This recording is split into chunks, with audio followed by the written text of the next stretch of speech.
This is really beautiful pamphlet from the mid-1950s. The wedding of your dreams. Yes, and it takes you through the entire wedding planning process, from flowers to bridal attire to celebration. I mean, this is essentially an advertisement, advertising the services of weddings and a presentation of what an ideal wedding would be within the Forest Lawn experience. One of the things, that set Forest Lawn apart early on was the idea of everything all in one place, having our own flower shop, our own mortuary.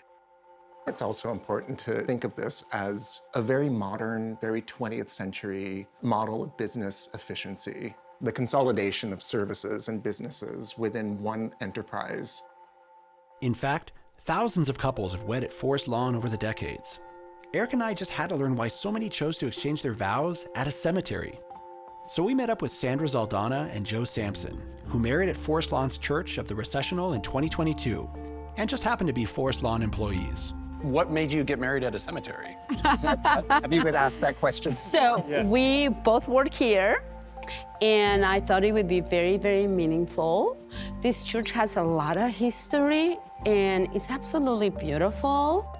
I love how it's architecturally been designed. Also, meaning to Joe, because he's English and Scottish. That was important to me, to honor part of his background. I told Joseph that we will be here until death do us apart and beyond, because we have property at Forest Lawn. I'm not the only one that has chosen to get married at Forest Lawn. We have had over 70,000 weddings. It's a huge tradition. It goes way back. Ronald Reagan got married here. Regis Philbin Really? got married here. But also, many couples get married at churches that have cemeteries next to them. So is this that different than that? Every church in Europe, though, right, will have a graveyard next to it. Exactly. Yeah. Exactly. Yeah. So if people ask those weird questions, you can say, well, how many people get married in churches next to graveyards all the time? Where were you, Eric? We need you then.